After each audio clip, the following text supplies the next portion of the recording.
Rathdrum, Idaho, and my position at WSU is a fine arts engineering technician. Most of my time is spent helping students, getting projects ready. I get here at 8 o'clock in the morning, get the shop ready. We usually have classes that are running while I'm running the shop, so a lot of students are in working. Well, JJ is in charge of monitoring the shops for the department. Those are predominantly sculpture area kind of based things. It's grown to include a bot cave, so he manages all kinds of equipment and helps students solve problems to making their sculptures. I do a lot of 3D work with the CNC machine. Some of it's making pedestals or making frames for pictures. What I like the most is making tops. It's like spinning tops. Well, JJ is an incredibly generous soul. He will do anything for almost anyone as far as bending over backwards to help them figure out and solve some problems. My memory of him has always been that generosity.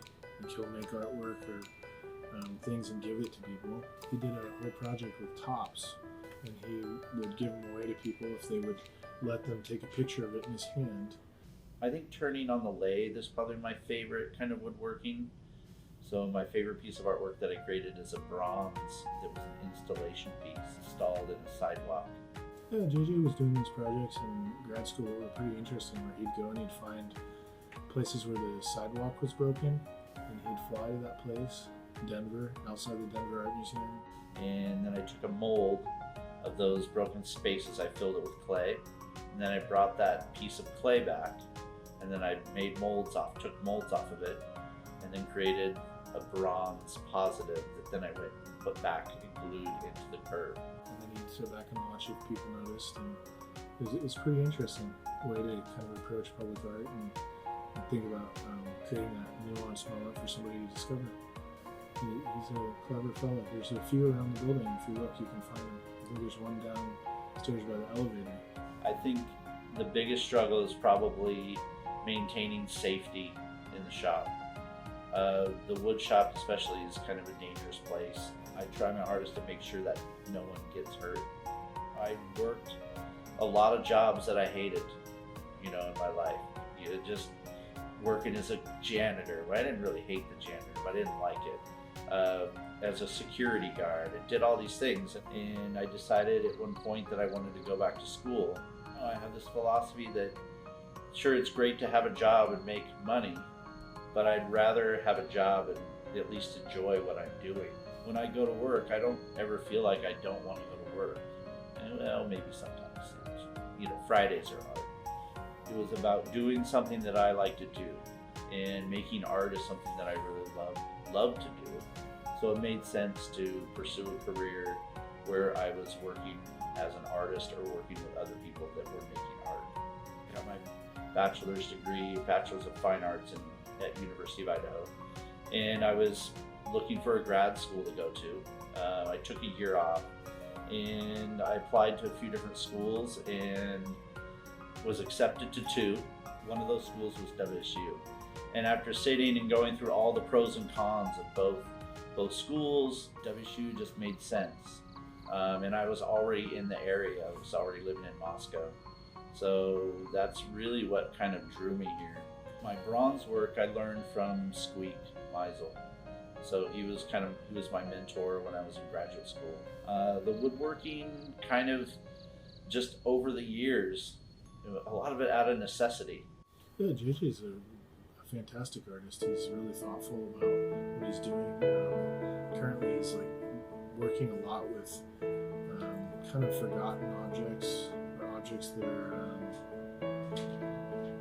unused but beautiful somehow. And he disassembles them and then figures out a way to orient them as separated from themselves, so you see them as an objective object. I knew him while I was a grad student here, and then I became a co-worker with him after I graduated. Occasionally we'll work on projects around the building together. We help manage the spaces. In the art projects he creates, he's a very creative and detail-oriented person. He cares a lot about the work he's doing and about the people that he's working with and for. He's just students individually is inspiring in its own way. Sometimes you have the realization, oh, this thing that I did a year ago, now I know how to make that thing because I helped this student fix theirs. So it leads you to resolve your own issues and problems that you're working through in your own work. And I think being in this environment, a very creative environment where people are trying to think outside of the box, they're trying to make something that no one's ever made before, which is a very difficult thing to do, it inspires you to work harder on your own ideas. So yeah, a lot of times it becomes a collaboration.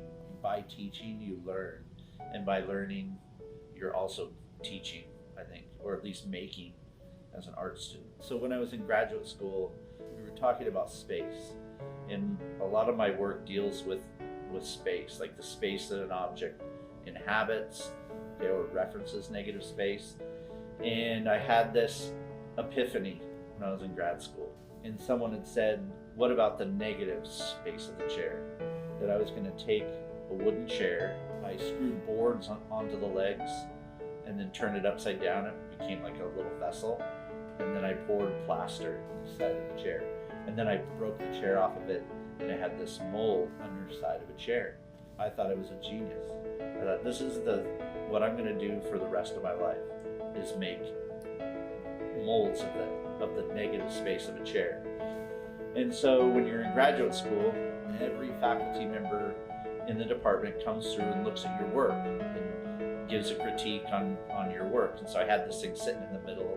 I was all proud of this. I thought it was amazing. And all of these professors start coming in and they go, oh, you should look at Rachel White-Reed. You should look at Bruce Nauman, Rachel White-Reed. Every single one mentioned those two artists. Well, evidently, I was not the first person to come up with that idea. So it did two things. It made me realize that it's really difficult to have an original idea. There's so much that has been done. But it didn't discourage me, which was good. What it did is it pushed me in another direction. And I found that thing that was mine.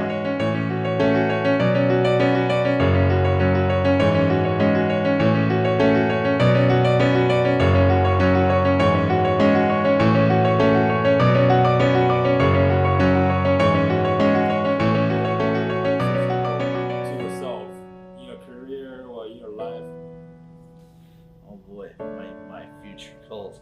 I usually keep that a secret.